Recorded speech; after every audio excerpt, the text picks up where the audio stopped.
Welcome to the initial meeting with your editor.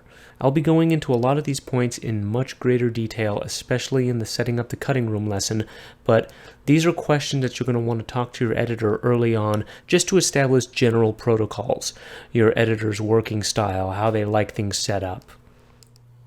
In the early meetings with your editor, especially if this is the first time working with your editor, it's important to just make sure you're connecting on a human level. You two are going to be working very closely together for a very long time, so you want to get to know them. For example, it can be really handy to know what are your editor's preferences for food. Does your editor like to have coffee? If your editor comes in tired and you need to send a post PA on a coffee run, it can be really handy to know what's your editor's go-to, so you can just say, oh yeah, make sure you get them a latte with 2 sugars. These things may seem trivial, but they'll build upon your relationship with your editor and they can be really valuable. An editor I once worked for told me that the primary thing they look for in an assistant editor is they're looking for the person that they want to sit in a room with for 14 hours a day. Hopefully your days aren't that long, but they may be. And the relationship of the assistant to the editor, in addition to being a working relationship, is going to be very much a personal relationship. It can also be really valuable to read your editor and really feel them out. For example, some editors I've worked for, when we're having lunch, they don't want to talk about work. They want to talk about anything else. They want to talk about news, current events, maybe movies that are out but they're not working on. Other editors want to share stories about the craft, and those are great. It's important for you to lock on to that kind of thing. And to that effect, as you work more with your editor, you'll become attuned to their moods and their needs. If they're just not in the mood on a particular day to dive into these stories, maybe not a good time. But again, this touches upon the personal relationship that you as an assistant editor are going to be having with your editor. Another important thing to keep in mind as you're getting to know your editor, and even in the early meetings with your editor, perceptions are going to be very important. You want to be confident, you don't want to be cocky, you don't want to be off-putting. It can be a very interesting thing too as your personalities gel together, because your sense of humor is going to be a very important aspect as you bond with your editor. For example, I've certainly worked with some editors who have very dry senses of humor. I personally am rather dense when it comes to reading sarcasm, whereas some editors are very sarcastic and very silly like that. And that can be a major part of your relationship. And to that degree, you will find some personalities really match well, and some personalities really don't. There's really nothing wrong with that if you as a person just don't bond with one particular editor. It may not be a great fit, and that occasionally happens.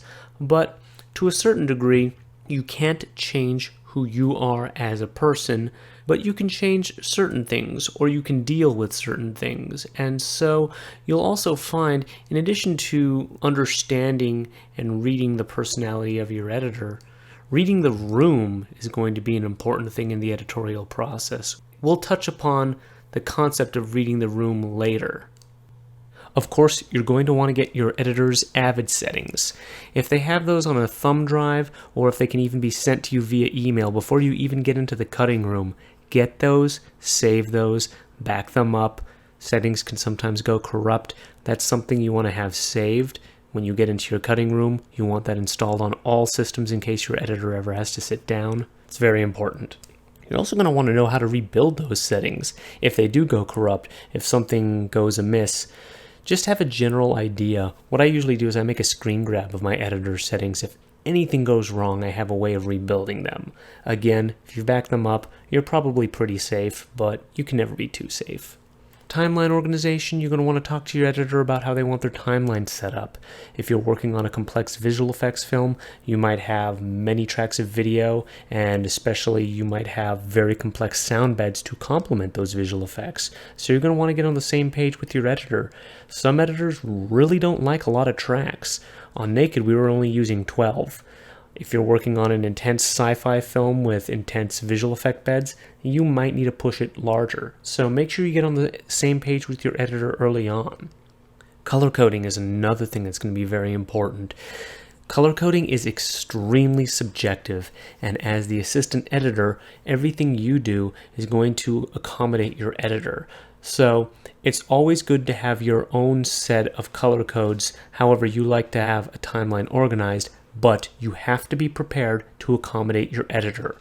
If your editor prefers different colors denoting different things, you're going to want to go with that. And you're going to want to have a dialogue about that, because there might be very good reasons to use specific colors, especially if you're trying to get on the same page with a multitude of departments. If you have a visual effects department, you're going to want to talk to them as well and get everybody on the same page. That way, if you have your visual effects department that uses one color for one thing and you're using that same color for something else, you could start getting confused. So getting everybody on the same page is going to put you in a good place. In addition to clip color coding, you're also going to want to discuss color coding for markers. You're going to be using a lot of markers over the course of the project to track a variety of different things, even despite the fact that a marker will always leave the name of the person who dropped the marker. When you're working quickly, you don't want colors messing you up in the process. Bin view is something that's going to be important too. Typically, you're going to be working in frame mode, but you're going to want to talk to your editor about how they want their bins set up. There's many different ways of setting up a bin, and I'll be going into greater detail on that later, but you're going to want to talk to your editor. How do they want their takes set up? How do they want their bins organized? If you have a scene with a multitude of takes, your editor might want those split out into multiple bins. Those are important conversations to have with your editor.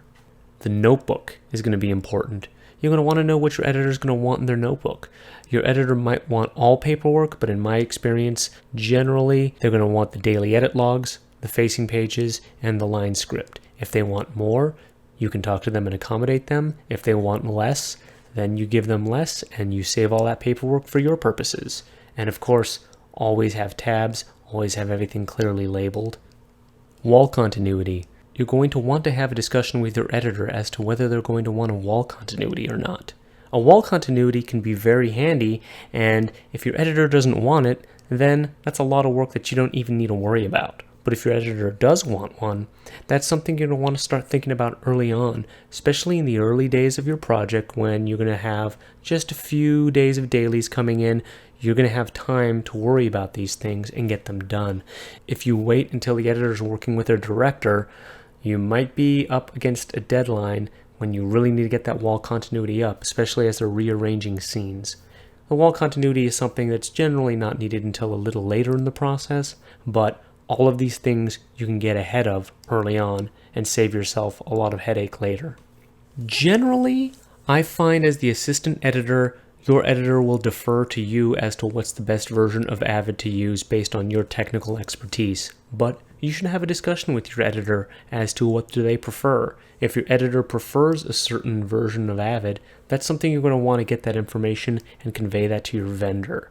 I find as both editors and assistant editors, we tend to be very passionate about what versions of our software are the most stable, and everybody has different beliefs as to what are the best and most stable versions of the Avid software based on a multitude of reasons. Whatever your editor wants, you're going to want to accommodate that. And most vendors will have a multitude of installers, and that's not a problem getting the right version. But again, you're going to want to check if your editor has a preferred version, and when your systems are being put together and you're testing them, make sure you're scrutinizing those because mistakes happen. Vendors very frequently will have an image where they just basically overwrite the hard drive of any given system with the standard set of software. And there's a lot of things to set up, and sometimes things fall through the cracks. So you're going to want to double check all of that stuff. Then you're going to want to talk to your editor about peripheral software needs. And by peripheral software, I mean what extra pieces of software is your editor going to want? In the case of Naked, my editor was very skilled with Photoshop and After Effects, so I included those on his system.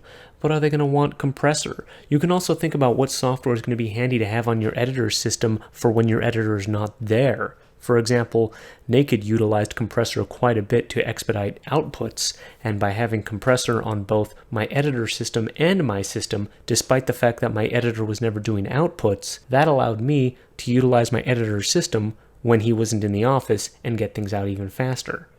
Things that I like to use, I like to use a program called Name Changer. It's a great free program that allows you to quickly rename files. Another program I love is BBEdit. BBEdit is technically paid software, but it's a more advanced version of a program called Text Wrangler that I've used for years. Text Wrangler is officially discontinued, but the features that I use within Text Wrangler are all available with the trial version of BBEdit, and even after the trial expires, you can still continue to use all of the features that I use within BBEdit, and I highly recommend it. I'm also a big fan of FileMaker Pro, which I'll go into that later. Once you have all of these preferences laid out, you can start building your workflow, and you might want to put together guides, paperwork, cheat sheets, just little things to keep in mind. Now that we're past the initial meeting with our editor, it's time to start diving into the editorial process. So I'll see you in the next lesson.